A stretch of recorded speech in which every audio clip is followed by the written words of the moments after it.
Hello, అందరూ ఎలా ఉన్నారు? అందరూ బాగున్నారా?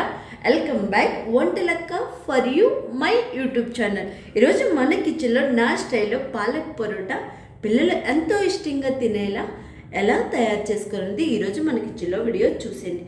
ఇక్కడ నేను నలుగురు మనుషులకు సరిపడగా గోధుమ పిండి తీసుకున్నాను. ఈ గోధుమ పిండిలో ఆల్రెడీ 10 రూపాయల పాలకూర కడిగి కట్ చేసి పెట్టేసుకున్నాను చిన్న చిన్న ముక్కల మాదిరిగా. ఈ పిండిలో మనం ఈ పాలకూరను అనేది వేసేసుకోవాలి. ఓకే, అలాగే ఒక 10 ఎల్లుల్లిపాయ రెక్కలు తీసుకొని కచ్చబిచ్చిగా దంచుకొని అది కూడా వేసుకోవాలి. ఒక 4 పచ్చిమిరపకాయలు గుండెగా తురుముకొని వేసుకోవాలి. అలాగే ఒక 1.5 స్పూన్ వరకు వాముని కూడా మనం వేసుకోవాలి. చిటికెడంతా పసుపుని కూడా మనం వేసుకోవాలి. ఓకే, దీనికి రుచికి సరిపడగా సాల్ట్ని కూడా మనం వేసేసుకుందాం. ఓకే, సాల్ట్ని కూడా వేసేసుకున్నాము కదా.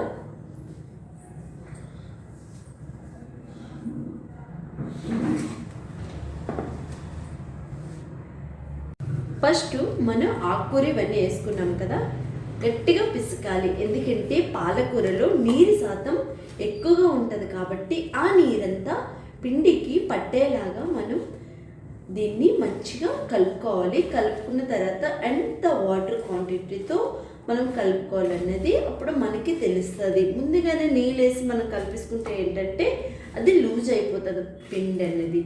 పూరి అనేది పాలక్ పూరి కోసం కాస్తంత పిండి గట్టిగానే ఉండాలి.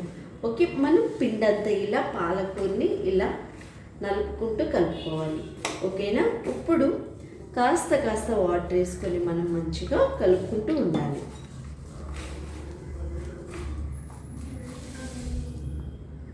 మనం పిండి అంతా అయితే మంచిగా కలిపిస్తున్నాం. కొంచెం బలం పెట్టాలి. ఈ ఆకుకూరని అస్సలు మిక్సీ అది మనం వేసుకోకూడదు. ఓకేనా, ఇలా కాస్తంత గట్టిగా ఉండేలా మనం కలుపుకోవాలి. కలుపుకున్న తర్వాత ఒక 10 నిమిషాల సేపు దీన్ని మూత పెట్టి వదిలేస్తే ఇంకొంచెం సాఫ్ట్గా స్మూత్గా అయిపోతుంది అనమాట. మనం కలిపెట్టుకునే పిండి అయితే 10 నిమిషాలు అయితే అయిపోయి వచ్చింది. చూసారా మెత్తగా ఎలా అయ్యిందో పాంజీలాగా. సో మామూలు పిండి అయినా మీరు కచ్చబిచ్చిగా కలిపేసి మూత పెట్టుకుంటే సాఫ్ట్గా అయిపోతుంది. ఇప్పుడు ఈ పిండిని మనం చిన్న మనకి పెద్ద సైజు పూరీలు కావాలి అనుకుంటే పెద్ద సైజు చేసుకోవచ్చు. చిన్న సైజు కావాలంటే చిన్న సైజు ఇట్లా చేసుకోవాలి. మనం తీసుకునే పూరి పిండిని ఇలా అన్ని ఉండల మాదిరిగా చేసుకున్నాము. కాస్తంత పొడి పిండిని చేతిలో వేసుకుని ఉండల మాదిరిగా చేసుకోవాలి. ఎందుకంటే ఇది పాలకూర కదా, కాస్తంత పిండి లూజ్గానే అవుతుంది. ఇప్పుడు దీన్ని పూరీల మాదిరిగా ఒత్తుకొని ఆల్రెడీ స్టవ్ పైన బాండీలో నూనె పెట్టేసాను. చూసేయండి, నూనె అయితే కాగిపోతుంది కదా. ఈ నూనె మంచిగా వీటెక్కాలి. ఈలోగా మనం పూరీల్ని ఒత్తుకుందాం రండి. మనం కాస్తంత ఒక ఉండ తీసుకొని ఇలా పొడిపిండిలో ముంచుకొని చపాతీ పైన పెట్టుకొని మనం గట్టిగా అడిసి పామకూడదు. చపాతీనైనా పూరీనైనా ఇలా మనం తేల్చి పాముకోవాలి. ఇంకోసారి పిండిలో మనం ముంచుకోవాలి. ముంచుకున్న తర్వాత ఇలా కాస్తంత చిన్నదిగా మందం ఉండాలి పూరి అనేది, అప్పుడే పొంగుతుంది అన్నమాట. చూడండి, ఇట్లా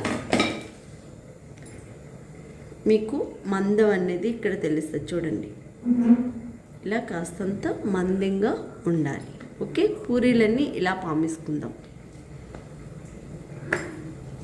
మనం వేసుకునే నూనె అంతా మంచిగా వీటెక్కిపోయింది. ఇందులో మనం పూరీలు వేసుకొని ఇటు అటు గ్యాస్ని అయితే హైలో పెట్టుకోవాలి బాగా.